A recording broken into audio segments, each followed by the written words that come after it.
Hello ladies, and welcome back to Milwaukee. My name is Jess and I am so excited because today we are making Wisconsin wild rice sushi. Now this is sushi I've Wisconsinized. As you know, I started out in the southern United States and moved to northern Wisconsin when I was 12. And up there, it is cheese territory and we deep fry everything. So today we're going to be deep frying some Philadelphia cream cheese with a little bit of wild rice, which is an indigenous food around these parts. And we are going to use some mustard in the end, because when you make sushi, you usually serve it with pickled ginger and wasabi, which is made from horseradish. So I thought, why not some horseradish mustard, which is what people love to put on their bratwurst around here. So another reason I'm really excited is because this is something you can involve your kids in, because it is a fun process and you get to roll your own sushi and you get to pick your own vegetables. I picked some that I think are the best, but you definitely have some area to work here if there are other things you prefer, like mushrooms or whatever. Also, sushi has a lot of fun accoutrements, such as little red chopsticks with sumo wrestlers on it, and gives you a chance to kind of break out some of the fun stuff and really colorful vegetables. What you're going to need today is, first of all, you're going to need some Philadelphia cream cheese. You will need, and again, you have some space to work with vegetables that you prefer, but I suggest fresh asparagus, shredded carrots, Japanese rice crackers, and this is something you can just find in the at the grocery store in the aisle that has Mexican and Chinese and Japanese food. Pickled ginger, again, just at the grocery store. Some horseradish mustard. I used Persian cucumbers because they're a little sweeter. They don't have seeds. Sweet potatoes, and I just, these are fresh, and these I baked for about 5 minutes, so they're a little softer. What we're going to do, and here's the Wisconsin twist, is we are going to take the Philadelphia cream cheese, we're going to roll it in a Japanese breading called tempura, and then we're going to coat it in Japanese breadcrumbs called panko breadcrumbs, and we're going to deep fry it and put it in the sushi, and it's going to make it amazing. Also, we're going to need wild rice, and wild rice takes about 50 minutes to cook, so I bought pre-cooked wild rice just at Trader Joe's. They have it in a bag there, so this took exactly 15 seconds to open the bag, and it's ready to go, and you're going to be deep frying it anyway. So, and then sushi rice, which takes about 20 minutes total. So what we're going to start out with, oh, and I forgot, we also have nori seaweed wraps. Again, you can just find that in any grocery store, and also some black and white toasted sesame seeds, which I think add a nice flavor, but again, that's up to you. You'll also need an egg for when we deep fry. We also have the tempura flour and the panko breadcrumbs. Voila! As you all know, it's so important to multitask when you're cooking. It makes things go by a lot faster, and then everything's at the perfect temperature when you're ready to put it all together. So, we're going to be making our sushi rice and also our deep fried cheese nuggets at the same time.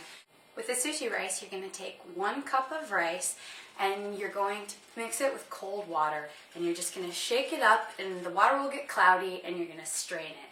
And you're going to do that until the water runs clear. Then you're going to take that 1 cup of sushi rice and you're going to place it in a pot, and you're going to add 1 cup of cold water and then 3 extra tablespoons of cold water. You're going to turn it to medium until it starts to boil. As soon as the rice starts to boil, you're going to jack it up to the high heat. You're going to let it boil for 2 minutes on high heat, and then you're going to bring it back down to medium, at which point you're going to let it boil for 5 minutes, and then that's it. You're going to turn it off, but you're going to leave a lid firmly on top. Do not take that lid off, and you're going to leave it sitting for 15 minutes. While it's sitting for 15 minutes just steaming, that's when you're going to make your deep fried cheese nuggets. Okay, so how we're going to make this is, first of all, we're going to take a skillet and we're going to put vegetable oil on it and heat it to medium, and then that's fine. It's just going to sit there. We're going to take our Philadelphia cream cheese here, and we're going to make sure that our hands are extra clean, and we're just going to take a ball of cheese in our hand, about this size, And we're gonna aim for it to be, in the end, about the size of a Tootsie Roll. And just wad it up in a little ball like this, adding in a scoop of wild rice, and then you're just gonna smash it together, and you're going to mix it in your hands into a little Tootsie Roll size, about yay big. And then we're going to roll it in our tempura flour. Again, you can just buy that from the grocery store in the cultural cuisine aisle. And then we're going to take and drop it in the egg. We're going to take one egg, drop it in the egg, and then we're going to roll it in our panko breading, okay? Until it's coated with the panko bread crumbs. And it looks like a delicious little porcupine. And then we drop it in the medium oil and let it cook. As soon as your wild rice cheese nuggets reach this brown color, they're done.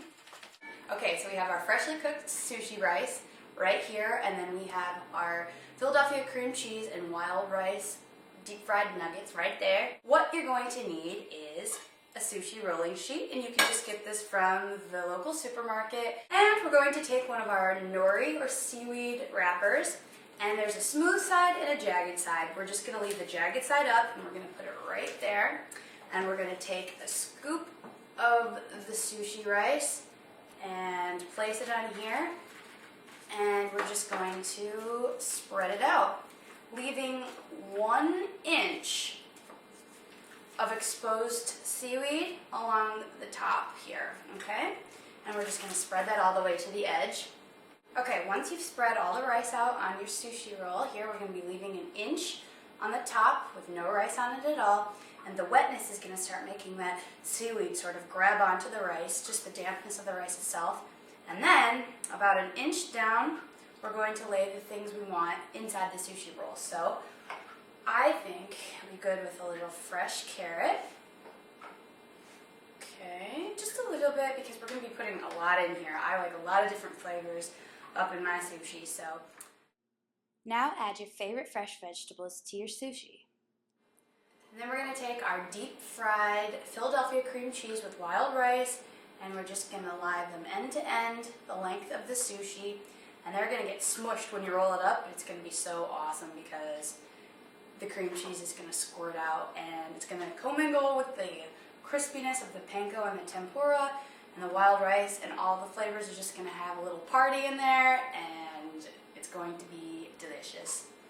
So, and then you could take your white and black toasted sesame seeds and just sprinkle it in there. Give a little added flavor. Voila. Okay, and now what we're going to do is we're going to, remember we left that piece of seaweed at the top that has no rice on it. That's going to end up sealing it for us. And we're just going to use a little bit of water, and we're going to run our thumb along the top of that. And we're just going to take the sushi roller and roll it on over, getting it as tight as we can without crushing everything inside. And voila! We have our little sushi roll. Now we're going to put it in the fridge for about 5 minutes just to let it get cold, so when we cut it, it is nice and crisp and doesn't fall apart as easily, okay? Okay, we've let our sushi roll chill for just a couple minutes in the fridge so that it stays together a little better when we cut it. Now we're just going to cut in about inch segments. I like to use a sharp bread knife because it allows this back and forth motion, and it cuts through it well. Sometimes it can squish the sushi, and that's not good. One great thing about sushi is it's such a beautiful food that you can have fun with the presentation. So I found these caricatures. Some of them are Japanese, some of them are Chinese, at a thrift store. I washed them, and now I'm arranging this lovely sushi along this, and then I'm just going to set it on a plate. This makes for a really interesting presentation. And we're going to use pickled ginger and a little bit of the horseradish mustard for our garnish. Thank you very much for joining me for Wisconsin Wild Rice Sushi. I hope you have a fun time and add your own little artistic and culinary flair. As always, good luck in the competition and happy cooking.